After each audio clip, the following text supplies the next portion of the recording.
It's May 30th, right? Yeah. By the way, thank you for joining the Soul Purpose Show. My name is Keith, and your co-host, and this is my lovely co-host, Monica, I Monica. gotta find my glasses. I just lost You them. gotta have your I glasses know because I'm gonna squint, so if I can't see, but that's okay. that's all. But you cute anyway, Thank you though. so much. I Even appreciate that. even squinting. Thank you. Hey, what an outstanding month we had. Oh wow, we spent this month still in the middle of this pandemic crisis, obviously, but we spent this month giving you tools to help you survive. So we talked about we had a series, a Yep, we three-part did. series called Mind, Body, and Spirit, We did.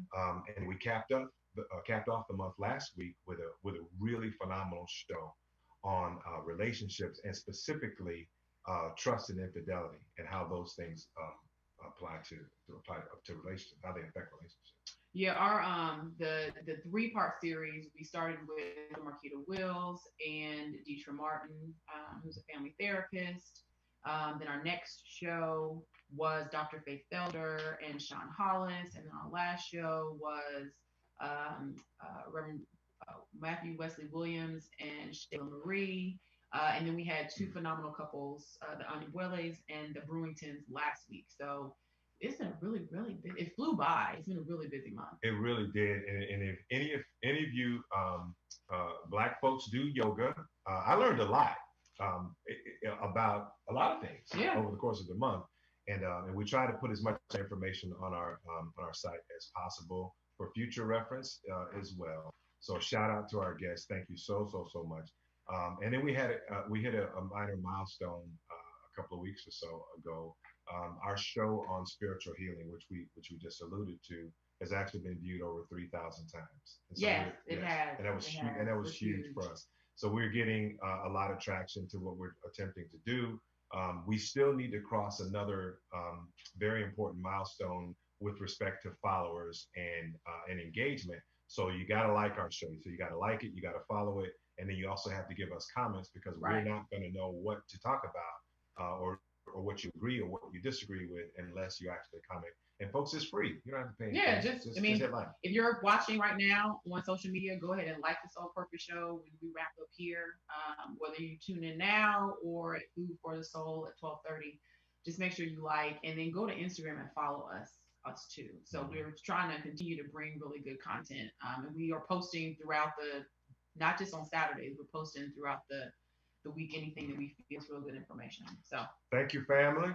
Thank you to the In Touch News Radio family. Thank you to our studio mates, Clint, straight up the middle. We just heard your show. Great, fantastic content. And again, we're really trying to hit on the issues that you want to talk about. yeah. So what's happening today? Well, so we decided this is the last Saturday of the month. And so the last Saturday of the month, we are going to do the best and worst of the month. And May had a lot of best and had a Mhm. whole lot of worst. Whole lot of worst. So, I see people in the chat room. Hi, everybody. We're Hello, kind of hello, hello. checking the chat room. So if y'all have best or worst or just joining the live conversation, I'm checking it. If I'm squinting, it's because I can't find my glasses. They were here. I promise you they were here. So at any rate, so that's what we're doing today. Good. That's what we're doing today. And I'll try to help you out. Thank you. So during the month of May, what do we hear a lot of noise about? The Last Dance. It actually made my best list, my best of the month. You have to tell them what everybody doesn't know what last name. Okay, well, let me tell you what Last Dance is.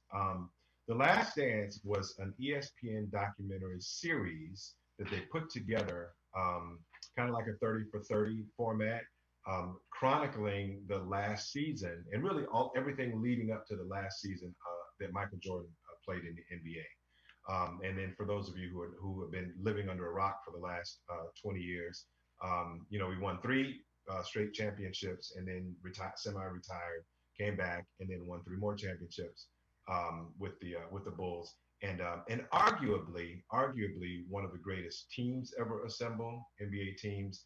And this is really the rub for me, arguably the greatest player to ever play in the NBA. So welcome to the Soul Purpose Hateration Studios, where we have some hate that comes from the other side of the screen.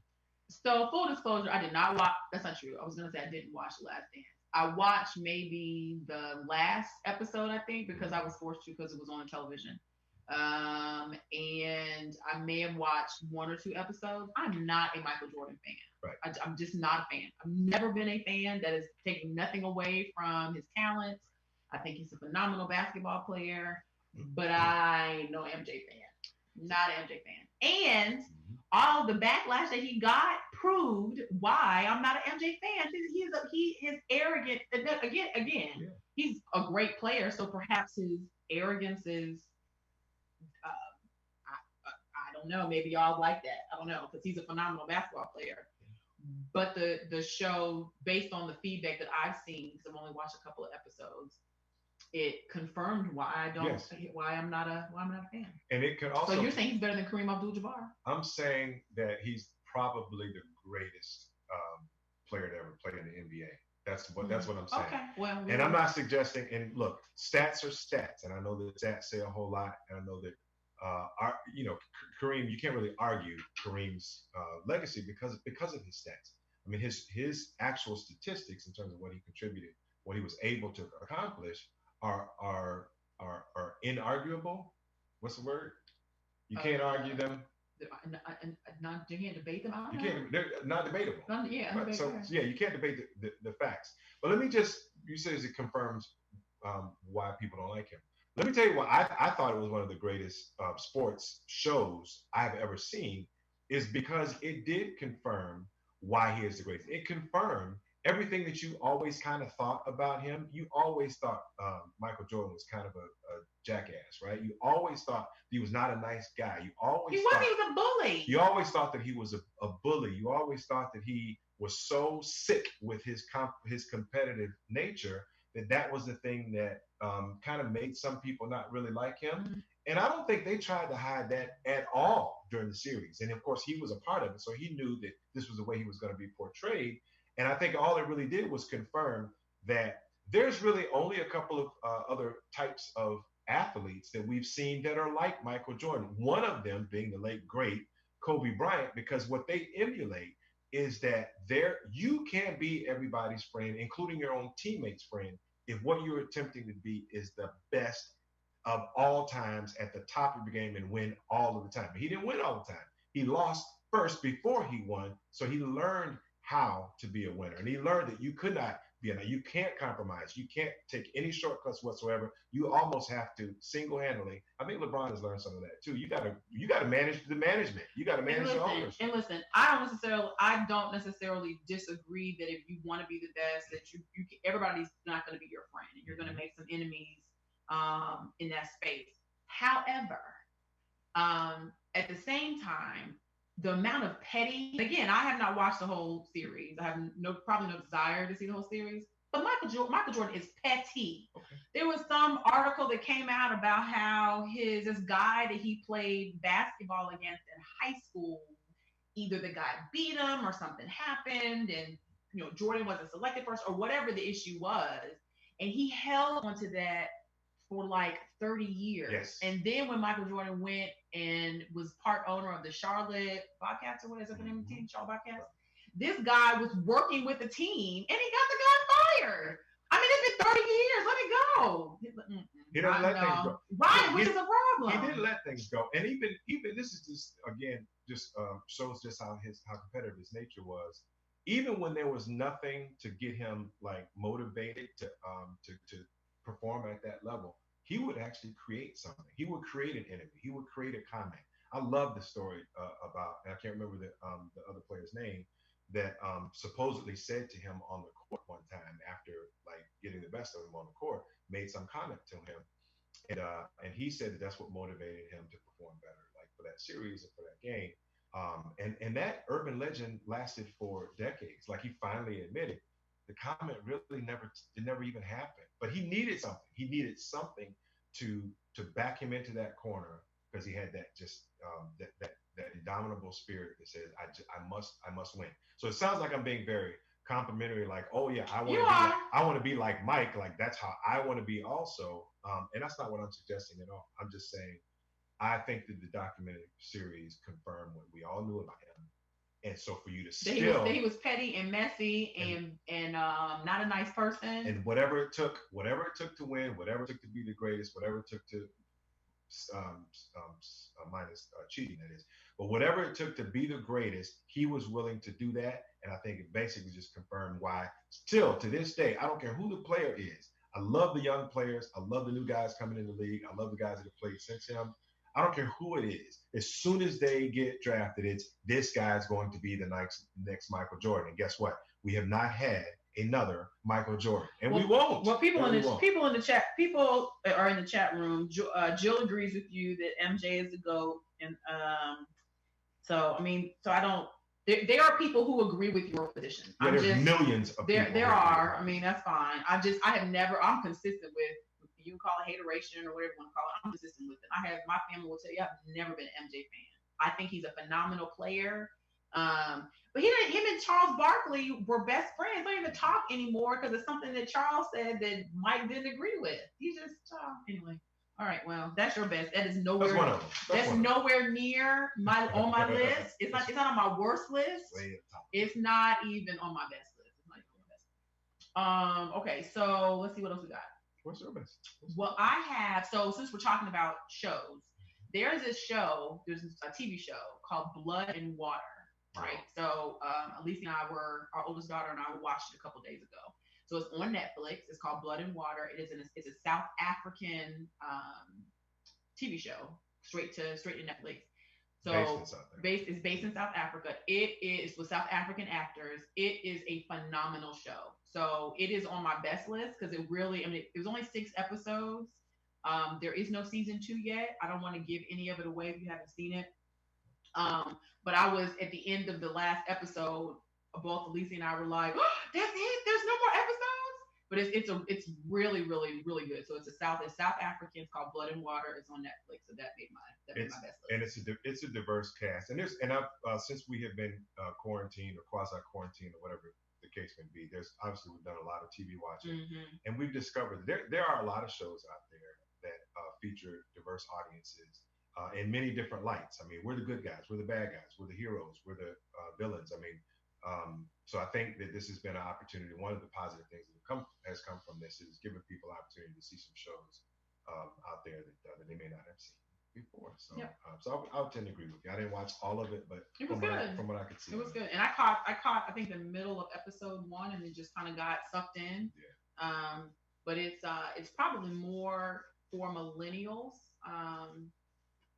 Somewhat. It's a younger cast, but it resonated with me because it resonated with us just because there's an adoption theme or whatever. But it's a really, really, really good show. So I am hoping. I'm not sure if Netflix will be watching this, or anyone from Netflix, or if anyone has connections with anyone at Netflix.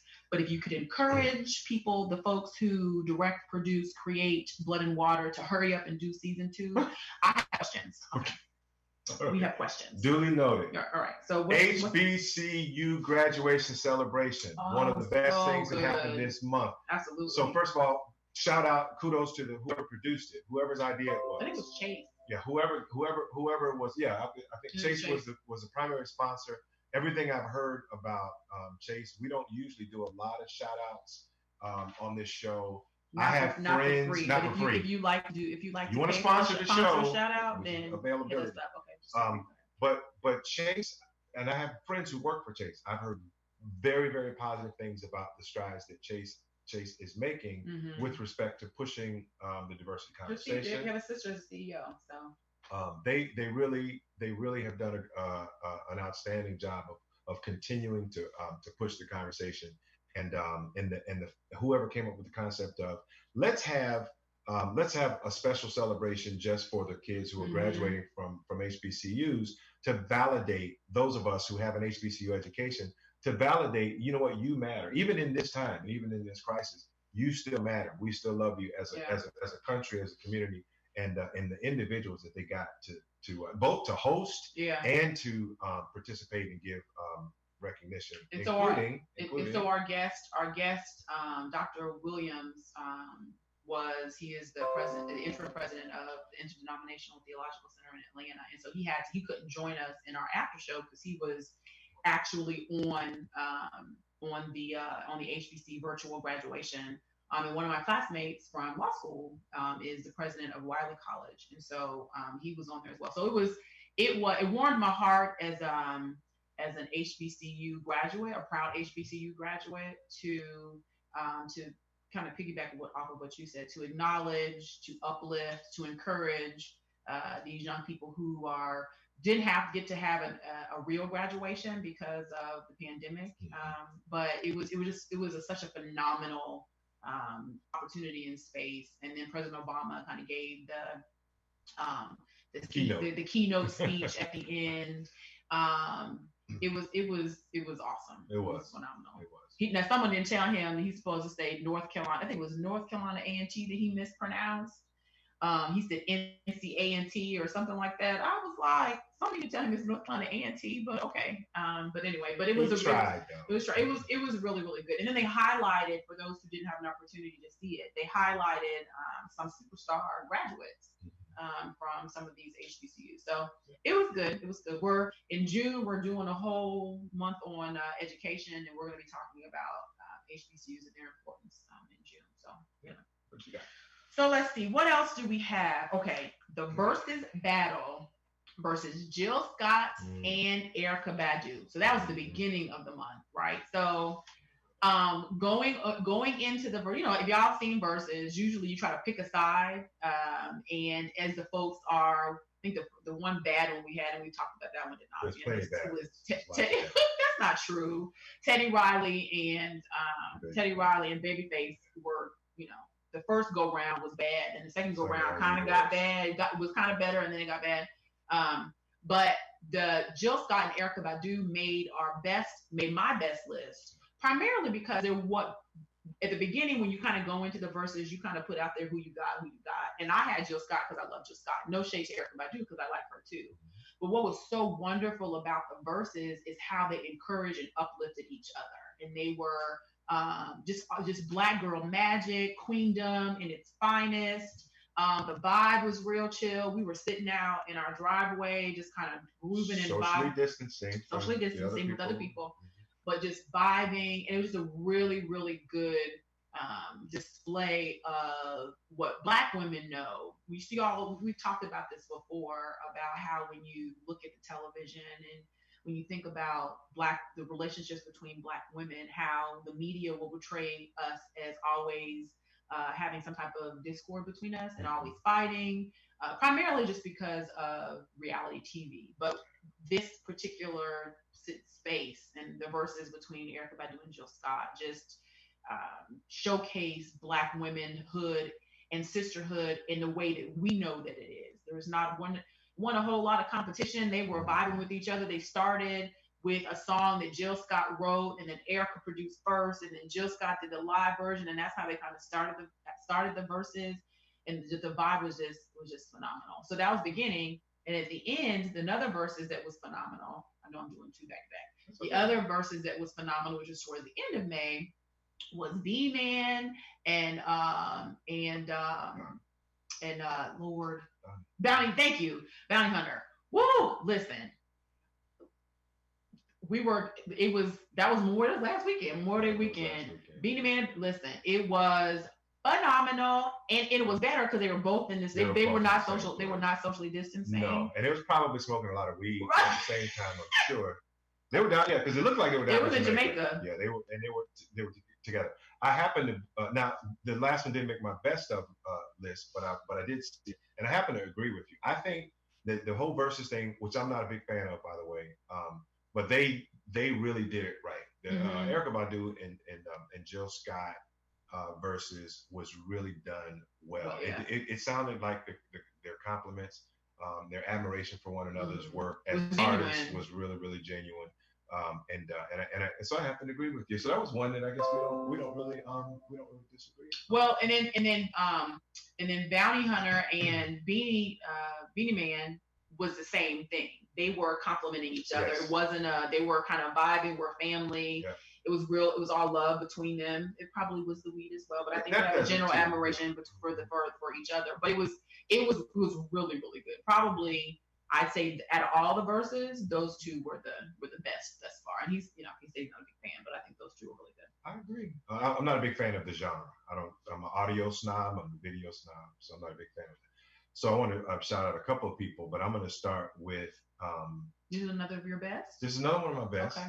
We're going to do these leading into the break. Mm-hmm. But a couple of people. One of them we know, and I'll save one of my favorite all-time artists for last. But one of them we know personally.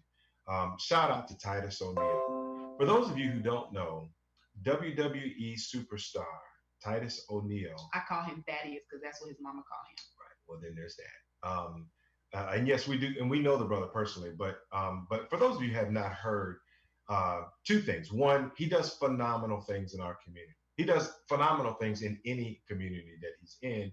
He's obviously a global superstar, but a real down-to-earth who has been awarded many times over. Mm-hmm. But one of the ultimate awards that you can be recognized for as a professional athlete is the ESPN ESPY Awards Mm-hmm. that they do every year, and one of them is called the Muhammad Ali Humanitarian Award.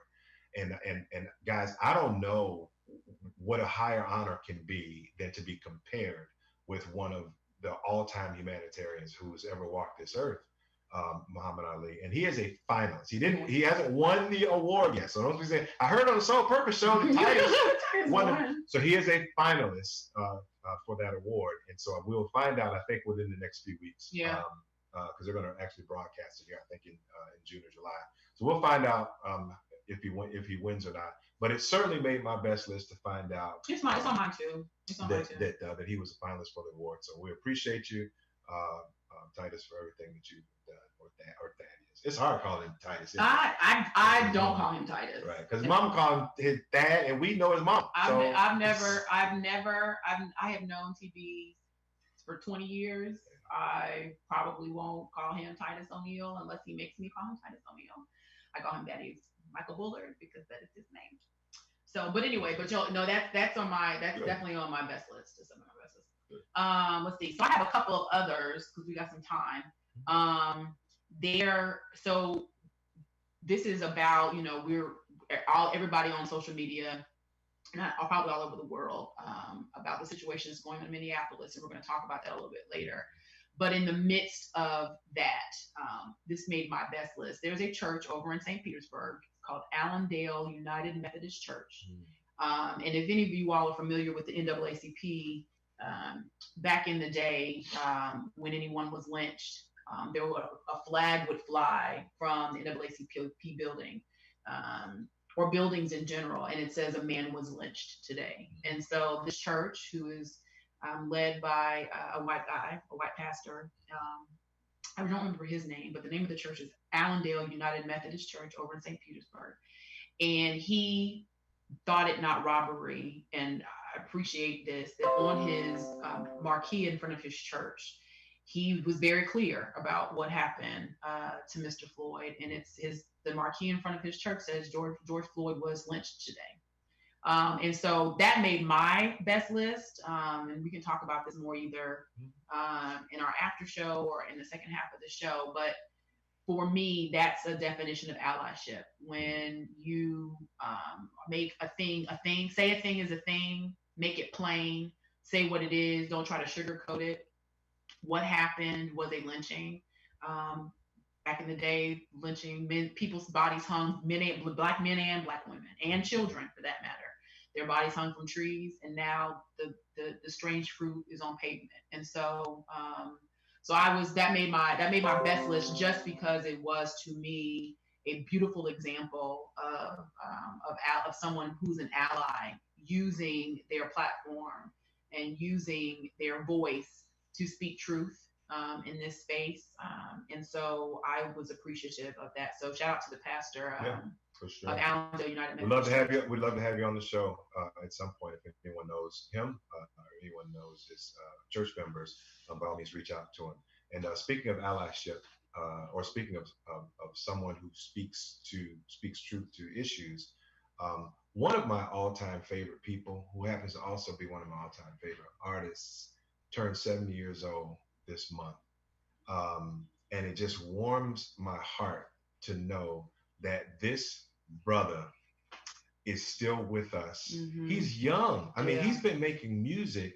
Steve Wonder's been making music since he was like 2 years old. He made music in the womb. Exactly. I think he had a harmonica in his mother's womb, and he couldn't hear it because placenta. But Stevie Wonder turned 70 years old, and you say what you want about Stevie, he really is just a phenomenal gift to music, and I love when they compare him to people like Mozart and Beethoven. We saw a Motown special. That was on my best list. There was a Motown special. I think it's on Netflix. I forgot the name of it. I'll look it up. They talked about when they first talked about how Berry Gordy started Motown. Berry wrote all of the songs. He wrote all the music. And Stevie and Smokey Robinson showed up, and Berry kind of figured out, hey, wait a minute. Yep. Why am I writing all the music? Yep. These guys are geniuses. Yep. They are geniuses. So for Stevie Wonder 70, I have a special. Stevie Wonder was one of my late father's favorite artists. I mean, he had growing up between Marvin Gaye and Stevie Wonder every Saturday and Sunday. Sunday after I went to church and played gospel music. But every weekend, either Stevie or Marvin Gaye or the Temptations, that whole Motown era was just blasting in our house. But Stevie Wonder was a constant in our house. And so when I look back at all the records that Stevie Wonder made, my father had in his collection. And so his family had a birthday party on Instagram, and I was in my office jamming all day it was just really, really, and Stevie and my dad would be 70 this year. So there's a special place in our heart for Stevie. And I actually got to see him in concert. My sister and I got to see him in concert in Atlanta a couple of years ago. And listen, talk about a bucket list moment. Oh, absolutely. Bucket list moment. It was great. So and he gives you 3.5 oh gosh solid hours. You're exhausted of just music and life and comedy and everything else. I know we're coming up on our break. I want to make sure everyone tunes in for the second half of our show. We're going to talk about our worst of list, but at the same time, I want everyone to be of like mind that this is one of the toughest time periods that we have ever experienced as people. So we try to keep our show lighthearted. We try to come up with subjects that we think people enjoy and we can have fun with. But we went through some things in the month of May that really kind of are reminders of why it's important to continue to have platforms like this that we share. And so as we go to the second half, I'm looking at the chat room, but if you want to call in as well, call 813-444-9588. Call into In Touch News if you want to join in on the live conversation. But so we'll figure out how to try to connect you directly with the rest of the audience, because as I think Clint says on their outro, this platform is where everybody can be a star. So we want to hear from you. We want to hear you. So we're not going to break just yet. So since we have some time, I see y'all in the chat room. I have another best. So two things. Number one, the end of homeschooling, because school is over, at least where we are. School is done. We have a personal best moment. Our little person will be in VPK starting on Monday, really, but he'll be in VPK. So yay! There's only like 3 or 4 kids in this class. Right. So they're doing the whole distance. But end of homeschool. But there is a funny video, and it's on our Soul Purpose Show page. There's a little boy who is homeschooling, and he breaks into a whole sermon about why he doesn't need to do his work and why he doesn't need to focus. And he has a hooping and hollering, and he is singing. I laughed. It was probably 2 weeks ago. His mom is told him, you need to focus. You need to be paying attention to your work. And he said something about the Lord. I can't focus because the Lord is in my spirit and in my heart, or something he said. It is the funniest. It is the funniest video. So I would absolutely include that in the best. So we'll be back. Gonna hit this break, and we'll be back after the break. So day. I just wanna kick back and relax my feet. My best friend Sean is on the line. Hello, Kubo. What have you got planned for today? Come on, this way. Adventure can be found anywhere, but the best place to start is in the forest. It's the most powerful magic there is. Head outside to discover incredible animals. Wow. And beautiful plants that come together to create an unforgettable adventure. So grab your loved ones and explore a world of possibilities. Visit discovertheforest.org to find the closest forest or park to you. Brought to you by the Ad Council and the U.S. Forest Service. My teacher said that we should have a plan in case of an emergency. Do we have one? First thing I'm going to do is grab a flashlight with dead batteries. I'm going to start randomly throwing clothes in the bag. You two will be hiding in the closet and Dad won't be able to find you. And that's when we both start crying. Uncontrollably. Can you pass the cutlets? Winging it is not an emergency plan. Make sure your kids know what to do during an emergency. Who to call, where to meet, what to pack. Search Ready Kids at nyc.gov or call 311. Brought to you by the New York City Office of Emergency Management and the Ad Council. This is Mario Andretti. You know me as a race car driver, but I'm also a Meals on Wheels volunteer. I've raced against the sport's biggest personalities, but I've never met more vibrant, amazing people than the seniors served by Meals on Wheels. You can make a difference by dropping off a hot meal and saying a quick hello. So, America, let's do lunch. Volunteer your lunch break at americaletsdolunch.org. This message brought to you by Meals on Wheels America and the Ad Council. People been saying to your friend, get a different face, and posting on their feed, they're super ugly. The things they say to them online are cruel and they're not true. So tell your friend, I'll stand up for you. Don't worry, I know what to do. Know someone being bullied online? You can be a witness and make a difference by letting the world know it isn't cool and by letting your friend know you care. Learn more at eyewitnessbullying.org. Brought to you by the Ad Council. Wherever we go, we about to bring on the positive vibe. Wherever we go, we are gonna do what makes us feel right. Welcome back. I found my glasses. She was sitting I was on sitting them. on them. And Oh my God. and the glasses have survived. Be quiet. It's a Whatever. It's a wonderful thing. Whatever. I was like, I know I have them in my hand. Listen, y'all. I already can't see, so I wear contacts, and then on top of that, I still can't see. So I'm happy that this is like 16 font or whatever this is, because I was like, oh my gosh, what are these words? And I wrote my own stuff. I was like, oh my gosh. So anyway, so I found my glasses so I can see. I'm in the land of the seeing now. Praise the Lord. Before I tell us, Christina is in Maryland. She's in Maryland. She's in Maryland. She's in Maryland. Christina, we see you. Thank you for joining us. We have friends that and followers from all over the country that we appreciate. We see you. We really, really appreciate you continuing to follow us and join us. Today's show is May. We have fun on the best of. We do. Because we do the best of the month, and we just kind of look back over the month and we pick the things that we feel are the best and worst of the month. And so going into the second half, we want to cover some things that during this month were probably not the best of humanity. Probably not the best. Probably not. People are trash. I shouldn't say that, but that's essentially what people have demonstrated to us. That they are and can be trash. Yeah. Let's start with Central Park, Karen, if we can, please. So let's first of all, we know that there have been a series of incidences of us doing things while Black that have rubbed people the wrong way, and we get the police called on us. And sometimes people just call the cops and just get on our nerves. And sometimes running, the cops actually studying, breathing, walking, being in your house, playing video games, so whatever it is. All of those things which apparently get on people's nerves. We know that sometimes the cops show up and nothing happens. And sometimes the cops show up and really, really bad things happen.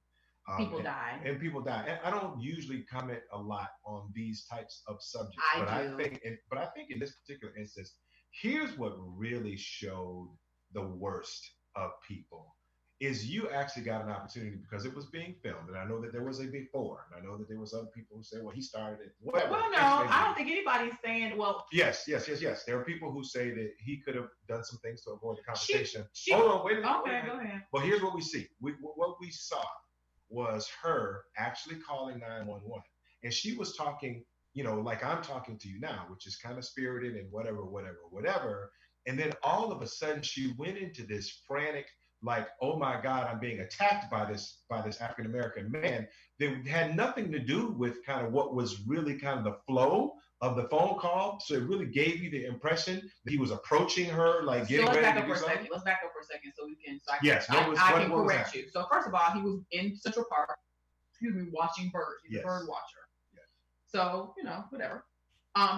This woman had her dog off the leash, which is illegal, which you cannot do. You cannot have your dog off the leash. What he did was he asked her, can you please put your dog on the leash?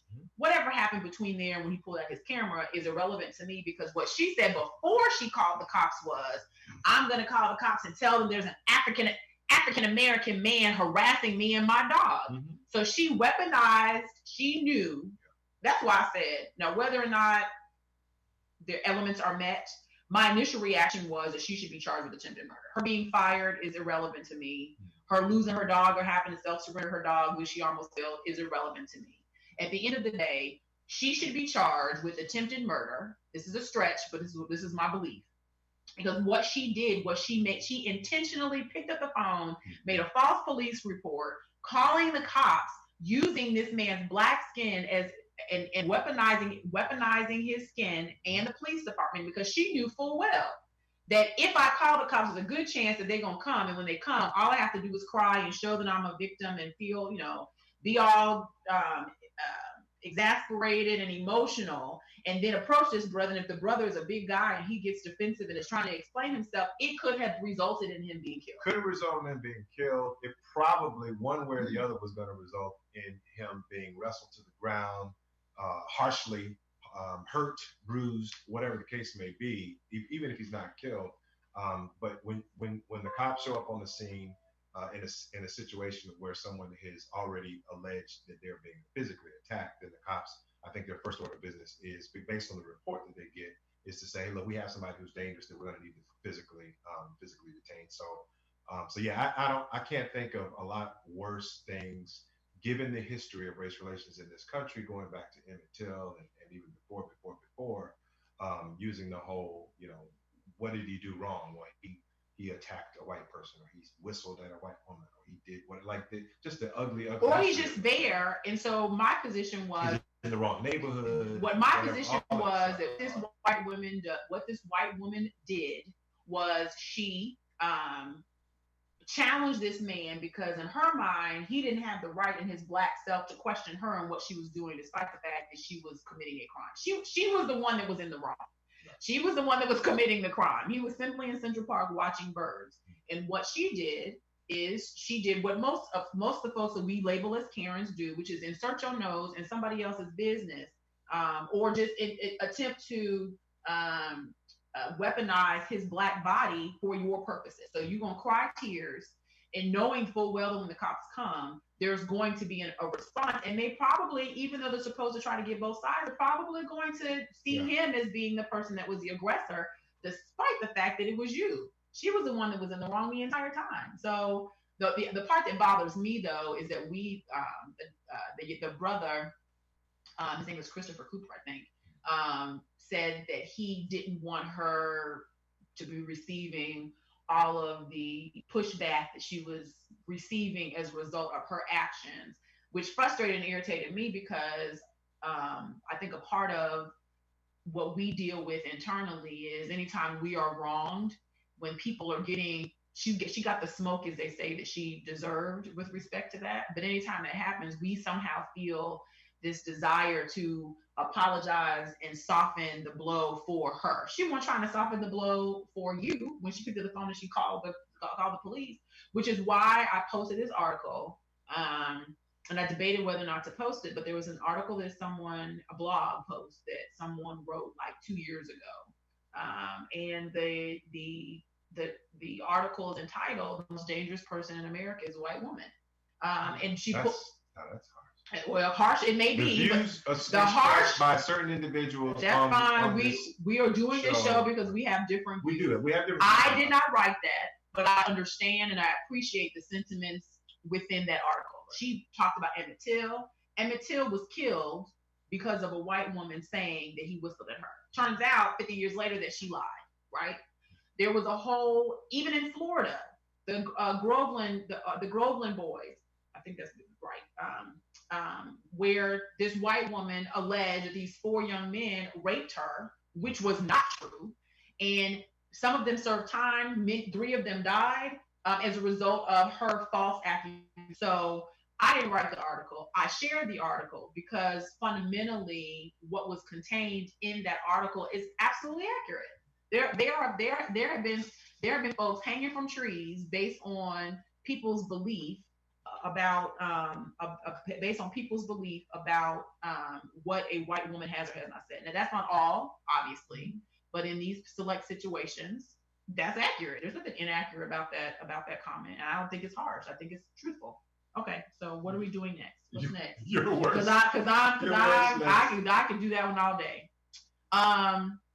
So on my list, there was this YouTuber who her and her husband adopted this little boy from China, and kind of did a YouTube series or blog series and blogged about their experience with this international adoption and recorded them going over to the adoption agency, made money off of their whole experience, whole adoption experience.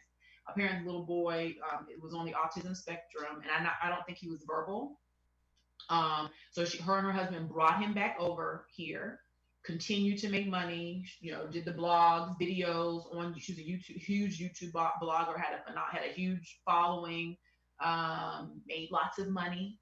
And her and her husband had children afterwards. They may have adopted another child. Her and her husband had children afterwards.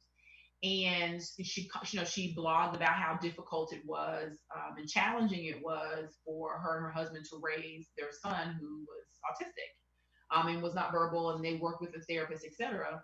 And then because it got too hard, she and her husband made a decision to give the son, their son, I'm not even gonna say adopted son, give their son, because it was too hard for her and her husband, gave their son to another family. And I, as an adoptive mother, took issue, it angered me. I was extremely bothered because, number one, no one told you to go over to China and adopt this baby in the first place. That's first. Secondly, you and your husband made a conscious decision that you knew going in that this child had autism. And so you knew that there would be challenges. And so when you made a decision to go and adopt this child, you already knew. It wasn't like you weren't aware of what you were doing, and the fact that there were going to be struggles and challenges with raising the special needs child. You knew that. And despite the fact that you knew that, you brought the baby back, you raised the child, made money off the child, and then you surrendered the child to another family like the child was a dog. So at the end of the day, adoption is a ministry. I believe that. I didn't come up with that term. I don't know who came up with the term, but I know my wife actually had some t-shirts printed up for us. It is a ministry. It's something that you need to feel a certain calling to do, to bring a child voluntarily without going through the physicality of it into your family and into your home. So I don't know of a minister that chooses, to do what it is that God has commissioned them to do, only to decide, well, I like these parishioners, so I'm just going to give them somewhere else because they're difficult because they talk in church. Mm-hmm. It's just not how this works. I am pushing to do a whole show or month about adoption. That bothered me, obviously, on a personal level, because we adopted our son, and I don't care what at the end of the day, once the adoption is fine, it's your baby, right? Mm-hmm. That is your child. That is your child. That is your child. And so she just made a decision to give her child. I'm not even going to. It's her and her husband made a decision to give their child away because they couldn't handle him, a special needs child. There are plenty of people who have special needs children who figure you work that thing through. And being a parent is not easy anyway. So I can only imagine how much more difficult it is when your child has special needs. But anyway. So we could go a whole show on that one. But that's on my worst Worst list. Again, the worst list. You will see a theme here. It is people are trash. Okay. Okay. Well, I'll tell you. Speaking of people are trash, and it actually made my list. I don't even have the background because I don't know that the facts are out yet. But I remember seeing a road show that the attorney for the videographer in the Arbery case, the guy who took the video, the cell phone video, who captured the whole thing on video. And I saw the little road show that he and his attorney were doing afterwards, where in addition to his attorney, who was trash, calling him too ignorant and too stupid to really understand. Did it happen this month? Everything so much has happened this month. That was this month. He's on the list This too. been a tough month. In addition to calling his client too stupid to really kind of grasp the gravity of what's going on, or to even be involved in the situation at all, right at the end of the road show, the law enforcement came down with, or the Justice Department came down with a murder charge against him, a murder charge against him. So conspiracy to commit murder. So not only were they lying to try to create this false narrative around what actually happened, but people, and I'm not an attorney, in the criminal justice system, when they come down with a murder charge against you, they don't do it because you were holding a camera while a murder was going on. That's not how this works. So they have evidence somewhere, somehow, that connects him to that incident and connects him to what actually happened. Of course, he was armed himself. That says that he was a part of the conspiracy to gun that young man down. So just to clarify, it's my understanding that what they did, they charged him with, I believe, felony murder. And so essentially what happened was that when he was driving, he was recording, and he blocked Ahmaud in. The underlying charge, the felony is, and if there are any criminal, I saw Sean on here. If I'm misspeaking, then please feel free to correct me. But because he was driving the car and Ahmaud was running and the truck was ahead and he was in his car, there was no way for Ahmaud to run, right? So if he would have turned around, he would have been blocked in. So the underlying felony charge is in false imprisonment, I believe is what the other charge is. And so because that's the underlying felony, and Ahmaud, I guess there's some connection between the two. I guess they found some connection between the guys that actually, the two guys that actually shot Ahmaud and this particular guy that blocked him in. Because there's some connection, and because what he committed was a felony, and as a result of the felony, Ahmaud was killed, then you have the additional murder charge. Works for me. So just for clarification, again, if I'm mistaken, because I do not do criminal law, but that's when I read the indictment, that was my understanding, that they also charged him with false imprisonment, and as a consequence of him actually engaging in that felony, Ahmaud, it resulted in Ahmaud's death.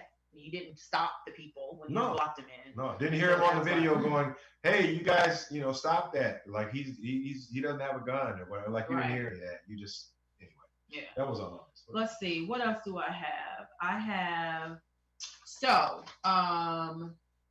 another mama. Again, my theme is people are trash. So there was a woman in Miami, again, a mother of an autistic child who was nonverbal, and this mom called the police officers and said that two black men had attempted to carjack her and kidnapped her son, right? And they couldn't find her son.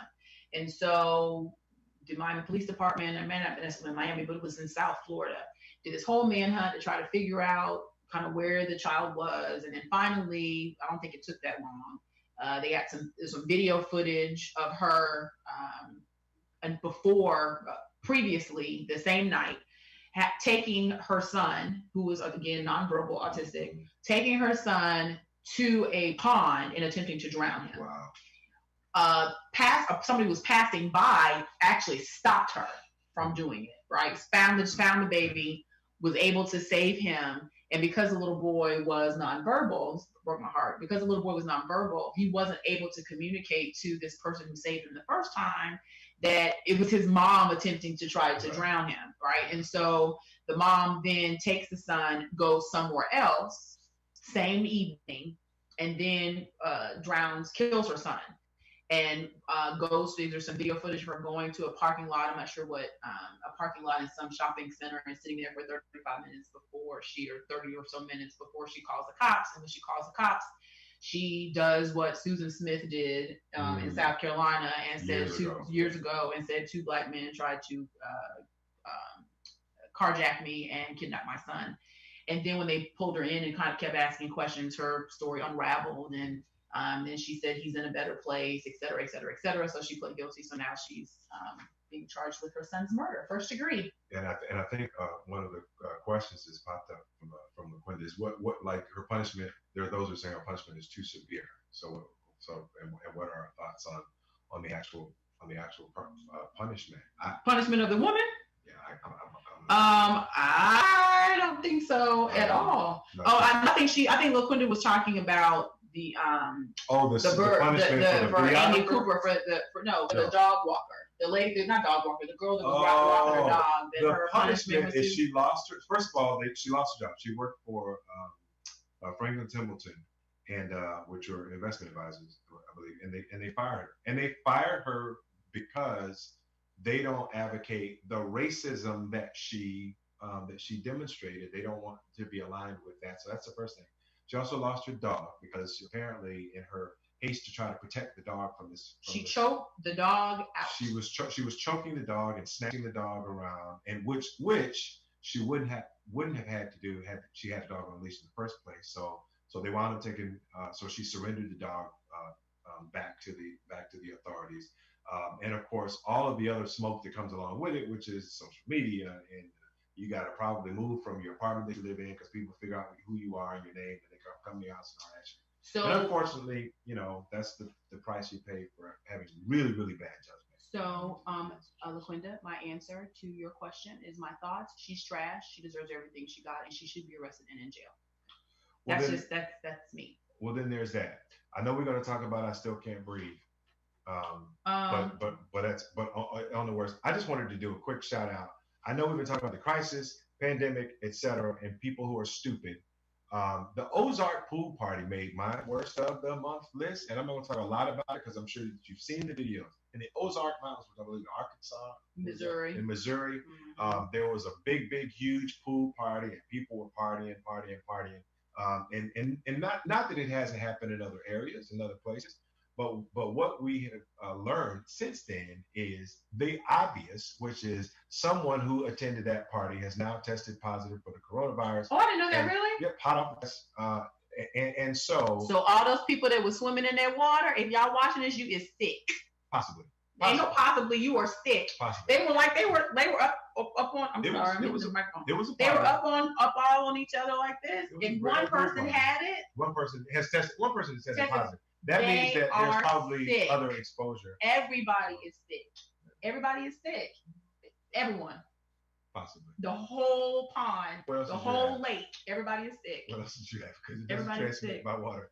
It doesn't transmit by, it doesn't transmit by water. But if y'all are up in close proximity, and they were like sardines in that lake. There's a lot of people. They were all jammed up. They were all jammed up, drinking, coughing, and all excited. Yeah, it was right. So one person was sick, they've infected everyone. What else you got? Everyone is sick. So if you were in the Ozarks last weekend during Memorial Day, I strongly suggest you go get a test and then quarantine yourself for 14 days because you is sick, child. Well, they did tell them that they needed to all quarantine themselves. If you were at that party, they asked them to quarantine themselves for a couple of weeks just in case. And now just in case they're sick. Just like Donald Trump is sick, just like everybody in the White House is sick. What else? Everybody is sick. They're lying to you all. They all got it. Okay, let's see. Worst. Did I say this already? I don't remember if I said this. You did talk about Madonna. Yeah. So everybody knows about George Floyd. We're going to be talking about that later. Madonna, in her infinite wisdom, and I'm being as sarcastic as I possibly can, she thought it was wise to have her black son dance for George Floyd. Like, did a whole Michael Jackson routine and put it on Twitter. I'm not sure what that was going to do, but I don't know what it was about. She did it. And so that made it I don't know what she was thinking, but apparently he danced for George and did a whole don't know. But Twitter ripped her a new one for that. Came across it's back in Madonna's career, and I was around when she first got hit the scene. But she was always kind of like doing these kind of shameless publicity stuff type thing. But it came across as very shameless publicity. It wasn't well thought out. It just if you go to her, I'm not sure if she's taken it down, but I viewed it. If you go to her Twitter feed, she has her son dancing to some Michael Jackson song in honor of George Floyd. Not sure why, but she was. So that wasn't really well thought out. But Twitter ripped her a new one. So. Well, listen, taking us out of today's show, we want to invite you to. We're going to be hanging out during our Facebook Live, Food for the Soul, and have decided to really jump into this. I call it "I Still Can't Breathe" because we all remember just how recently it was when we heard someone being pinned to the ground saying, "I can't breathe, I can't breathe." We know that there was a before story, supposedly. All of those things, but beyond that, here we go again, another incident. Coming, I tell you what, tune in because I'm going to actually talk about why I am not necessarily with the protesters. So tune in. You want to hear George Floyd is absolutely the worst of May, but we need more than our time. So tune in 12:30, Food for the Soul. Back here. See y'all later. Y'all have a great weekend.